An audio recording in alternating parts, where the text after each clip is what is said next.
ABC Actu. ABC Actu, c'est l'essentiel de l'information. ABC Actu, c'est la politique, l'économie, le social, la culture, la religion, la science, la technologie, le développement et les divers. ABC Actu, l'essentiel de l'information pour vous, FM Prêt.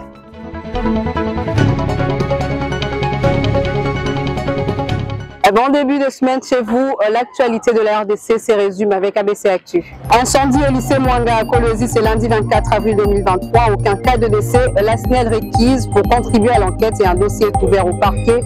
Un élément assuré dans ce journal. Construction de l'aérogare à l'aéroport de Bimpemba à Bujimaï. Le vice-premier ministre de l'Intérieur, Peter Kazadi, a posé la première pierre.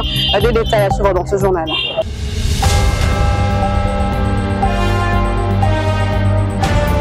Ouvrons cette page d'actualité avec un violent incendie qui s'est déclenché ce lundi 24 avril 2023 au lycée Mwanga de Kolwezi, un des plus prestigieux de la province du Lualaba. L'on dénombre une longue liste de blessés parmi les élèves et aucune perte en vies humaines. Face à l'ampleur des flammes et sans secours, les élèves se sont jetés du premier niveau pour échapper à l'incendie. Le porte-parole du gouvernement, Patrick Mouyaya, a indiqué que les pompiers ont maîtrisé l'incendie et que les blessés sont pris en charge. Une enquête est en cours pour établir les responsabilités.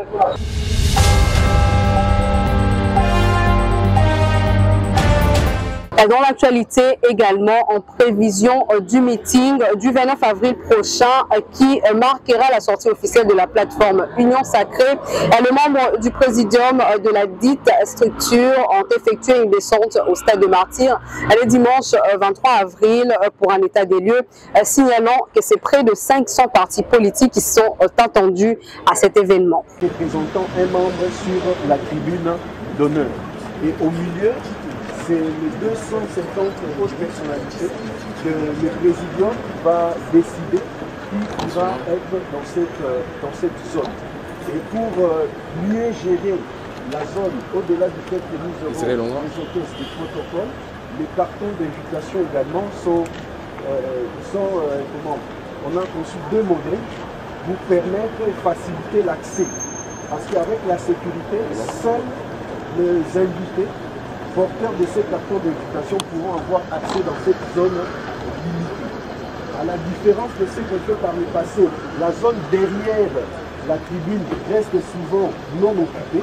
Mais ici, la particularité, nous avons identifié au moins 3500 places derrière la tribune qui pourront servir à accueillir les membres des cabinets ou les personnels rattachés aux personnalités qui vont être sur la tribune, comme ça, parce que, étant donné que les invitations seront vraiment au nombre des chaises, pour éviter qu'il y ait des débordements et des surplus. Et en termes de fonctionnalité par rapport au stade, ici, nous avons la tribune et nous allons couvrir l'aire des jeux pour permettre que nous puissions avoir du monde également sur la pelouse afin de créer une interactivité entre les orateurs et ceux qui seront en face. Mais la particularité, c'est qu'au centre, là où il y a le point central du terrain, nous allons aménager un podium pour permettre l'animation politique et toutes les prestations musicales que nous aurons. En ce moment-là, ça nous évite que ceux qui vont faire l'animation puissent être en contact direct avec les personnalités qui sont là, parce que souvent ça crée des désordres et un dérangement direct. Donc, mais ceux qui seront également sur l'aire des jeux, comme il y a des consignes particulières, nous allons remettre également des macarons pour ceux qui seront sur l'aire des jeux, afin qu'ils puissent être identifiés pour ceux qui seront en face, parce qu'il y a un certain nombre d'exigences pour les terrains, notamment en ce qui concerne les chaussures des dames. Donc il ne faudrait pas qu'ils soient en talons et autres, c'est des baskets pour les bandits qui permettent qu'ils ne puissent pas abîmer les terrains. Donc voilà, Excellence, en termes de dispositions dans son ensemble, le podium dans son entièreté fait 75 mètres de portée et 17 mètres de profondeur. Donc c'est la configuration que nous avons. Et nous avons prévu dans le stade ici, à l'intérieur, avoir 10 égons.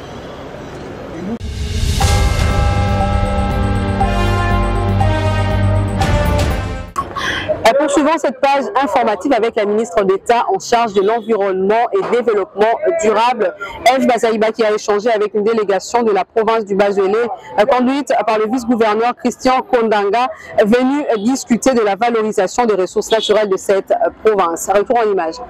Une délégation de la province de Bas-Ouélé avec à sa tête le vice-gouverneur de cette province a échangé le jeudi 20 avril 2023 avec la ministre d'État, ministre de l'Environnement et du Développement durable.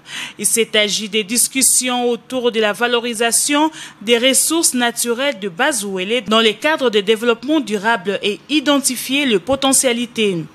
Mandaté par son gouverneur de province auprès d'Eve Bazaïba, la mission qui conduit Kondanga Lemonde Christophe se veut régulatrice des concessions forestières attribuées à certaines entreprises qui exploitent les forêts de Bas-Ouélé. À en croire le propos du vice-gouverneur de Bas-Ouélé, les desiderata exposés au Mineta ont été pris en considération et a promis de mettre en place une commission pour examiner chaque structure contribuant au développement et progrès socio-économique de la province. Nous avons des sociétés, mais une seulement qui nous a accompagnés, c'est la société Sunflower, parce que c'est avec elle qu'on a tenté de travailler. Elle a essayé de réhabiliter 63 km de routes. Et nous avions pensé que dans le cadre du deuxième pilier de notre programme de gouvernement, nous avions les soucis de l'accès aux services sociaux pour la population. C'est ainsi que nous avions pensé qu'elle pouvait vraiment avoir un peu un œil regardant pour que vraiment cette société continue avec le gouvernement provincial pour booster notre développement, quel que soit. Dans la foulée, le vice-gouverneur confirme l'accompagnement de ces sociétés, comme le cas de Sunflower, mais le Bas-Ouélé attend d'elle une régularisation par le respect des normes d'exploitation et faire bénéficier des dividendes à la population.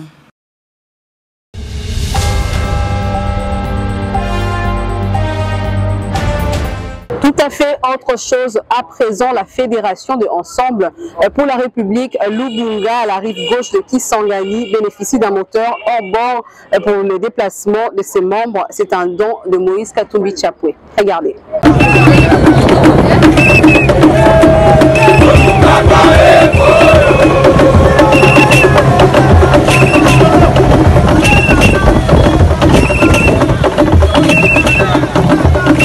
Le secrétaire général de Ensemble pour la République, honorable Dieudonné Bolengetenge Balea, continue avec sa tournée dans la Tchopo, sa province. Après bien sûr son enrôlement à Yangambi il y a quelques semaines, nous sommes à Isangui, son territoire d'origine. Ce dimanche 23 avril 2023, le gestionnaire au quotidien de Ensemble pour la République était à la fédération de Lubunga, à la rive gauche de la ville de Kisangani. Après un entretien politique et quelques questions pour le bon fonctionnement de la fédération, honorable Dieudonné Bolengetenge Balea a remis un moteur hors bord, Pempa neuf, par l'entremise de l'interfédéral de la ville de Kisangani, M. Bernard Batongo, don du président Moïse Katumbi Chapwe à cette fédération pour leur faciliter la tâche à la traversée sur le fleuve Congo vers la ville de Kisangani. Il ne reste qu'à trouver une pirogue où l'on va hisser ce moteur hors bord pour concrétiser les déplacements. Le secrétaire général a instruit au fédéral de Lubunga de disponibiliser le hors-bord en cas d'une urgence sanitaire vers la ville de Kisangani pour sauver au moins une vie.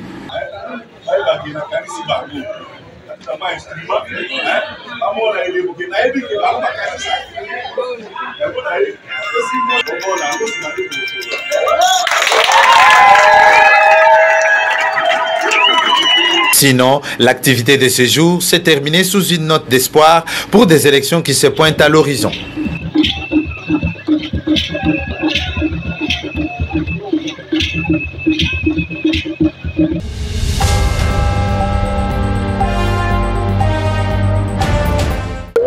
Direction la province du Congo central, cérémonie des clôtures de la session de formation en police de proximité à l'école de police de Kassangoulou le week-end dernier. Le chef de l'exécutif provincial et le commissaire divisionnaire principal et bien d'autres officiels ont pris part à cette activité. Regardez. Débutée le lundi 30 octobre dernier, la session de formation en police de proximité des éléments de la police nationale congolaise, promotion dite Etienne Tshisekedi wa Mulumba, s'est clôturée ce vendredi 21 avril à l'école de police de Kasangulu en présence du gouverneur de province, Dr Guy Bandundu Guidi. Au total, 150 éléments de la police ont bénéficié de formations d'une durée de 6 mois, assurées par 52 formateurs en vue de réformer la police pour porter haut l'image de la PNC et répondre aux multiples besoins de la population. La police de proximité est un projet de professionnalisme de la police pour la population et la paix, P4P en sigle. Durant son allocution, le commissaire divisionnaire principal, Benjamin Alongaboni, s'est réjoui de la qualité de la prestation des lauréats avant d'insister sur le rôle que doit jouer la police de proximité. Vous avez passé pratiquement 6 mois au centre à l'école de police de Kasangulu. Et les 6 mois représentent un énorme sacrifice.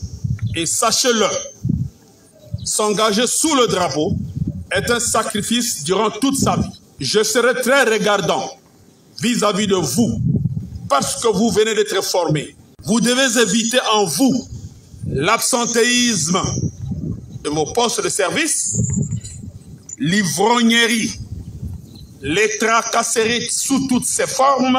Il est important de souligner que la promotion et team vont devoir accomplir leurs missions respectives au commissariat de la commune de Kimbantiki. Le numéro 1 du Congo central a salué la réforme de la police prônée par le chef de l'État, Félix Antoine Tshisekedi Tshilombo. En tant qu'exécutif, nous pouvons être que très attentifs et très sensibles à cette nouvelle façon de faire les choses. Parce qu'effectivement, en tant qu'exécutif, nous sommes confrontés à un nouveau type de criminalité, une criminalité urbaine qui prend de l'ampleur.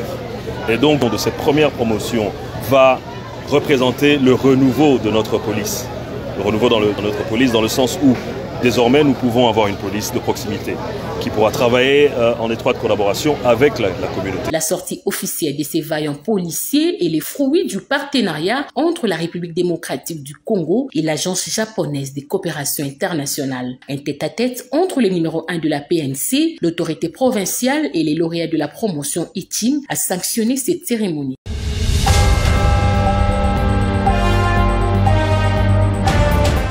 D'une province à une autre, cette fois-ci au Nord Kivu, situation sécuritaire dans l'Est de la RDC afin de se rendre compte du retrait de M23, du cessez-le-feu et du respect des droits humains dans les zones où la force régionale est déployée.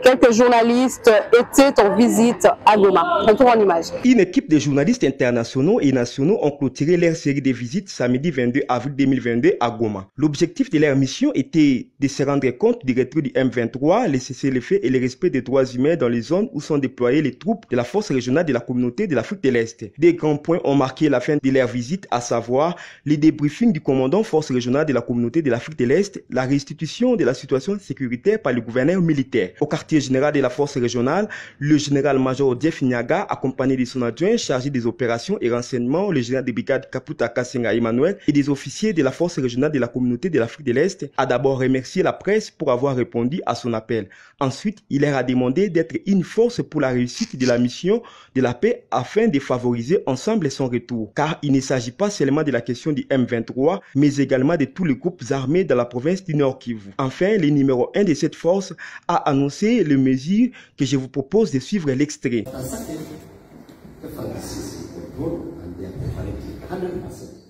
Tous les véhicules transportant les marchandises en provenance de Mweso, Kitsanga, Kiloli ou Sake seront prochainement escortés par les troupes de la force régionale de la communauté de l'Afrique de l'Est pour faciliter le passage dans les différentes barrières érigées par les groupes armés. Et on verra celui qui s'opposera à ces différentes mesures prises par la force régionale, car ils subiront tous la rigueur de la loi. Après le quartier général de la force régionale de la communauté de l'Afrique de l'Est, la délégation s'est rendue au gouvernorat de la province du Nord Kivu où ils ont assisté à une restitution de la situation sécuritaire par le gouverneur militaire, le lieutenant-général Ndima Kongba Constant. Le général Ndima s'est adressé devant la délégation en double casquette, d'abord comme commandant des opérations, ensuite comme chef de l'administration de la province du Nord Kivu. Pour rappel, l'équipe de presse avait visité les localités dans les territoires de Nirangongo et de Rutshuru au Nord Kivu. Une prise de photos souvenirs pour immortaliser l'événement a clôturé la fin de cette visite.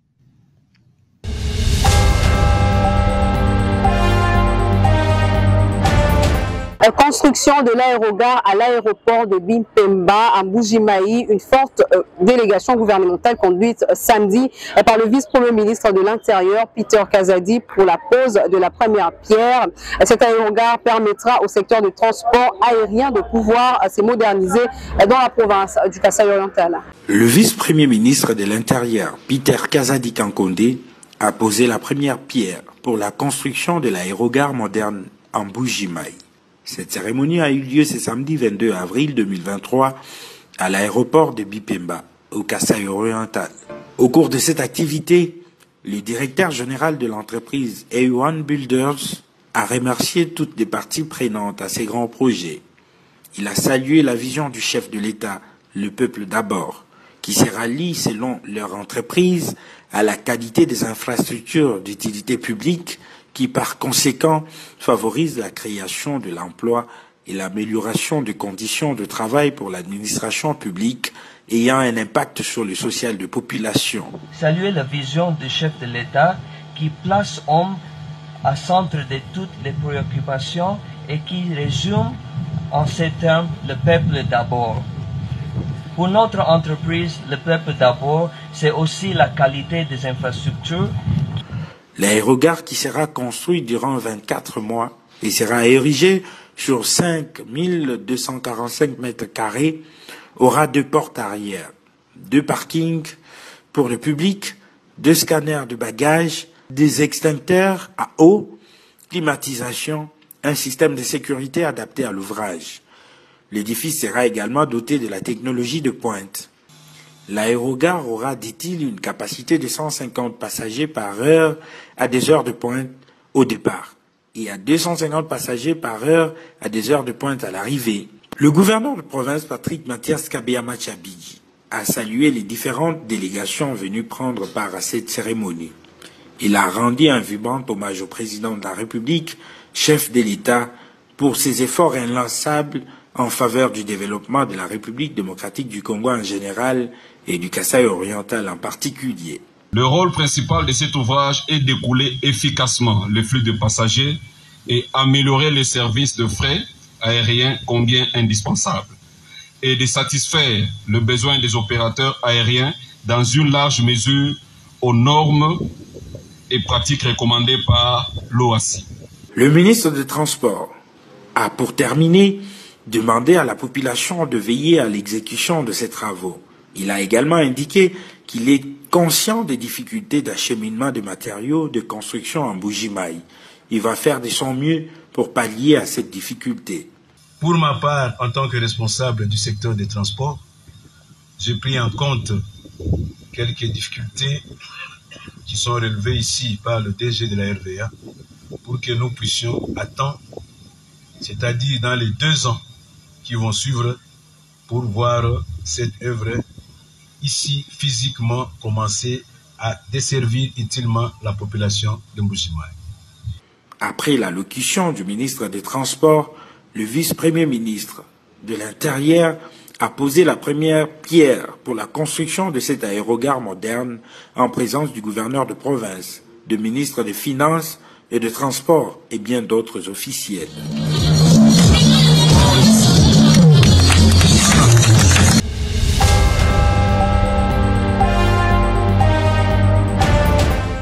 Bouclons cette page informative dans le Haut-Katanga. Les travaux d'aménagement de la route nationale numéro 5 ont bel et bien débuté dans son tronçon Kasomeno-Kilwa, long de 200 km. Le ministre provincial des infrastructures, Eric Sakuyema, y était pour un état des lieux. C'est un parcours d'inspection que le ministre des Infrastructures, accompagné du bureau technique de contrôle, a effectué sur l'axe Kasomeno-Kilwa. Plusieurs arrêts enrichis des explications des ingénieurs de l'Office des routes. Tronçon d'une distance de 200 km, dont 130 en terre battue, est praticable.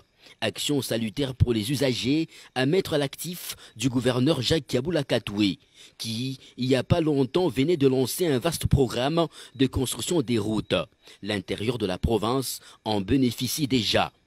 Le ministre des Infrastructures, Eric Sakuyema Lukwesa, s'est assuré de la poursuite des travaux d'entretien de cette nationale numéro 5, où l'Office des routes est à pied d'œuvre.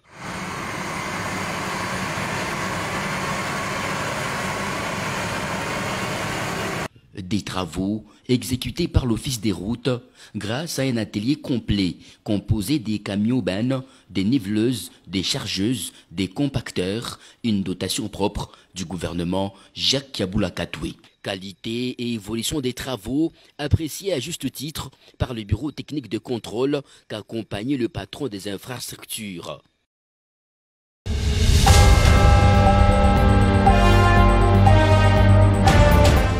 Vous l'avez compris avec moi, c'est la fin de cette page informative. Place au rappel de titres. Incendie au lycée Mwanga à Kolosi, c'est lundi 24 avril 2023. Aucun cas de décès. La SNEL requise pour contribuer à l'enquête et un dossier est ouvert au parquet. Vous l'avez suivi dans ce journal. Construction de l'aérogare à l'aéroport de Bimpemba à Mbujimayi. Le vice-premier ministre de l'Intérieur, Peter Kazadi, a posé la première pierre. C'est un élément que vous avez suivi dans ce journal. Ce journal est complètement terminé. Bon début de semaine chez vous.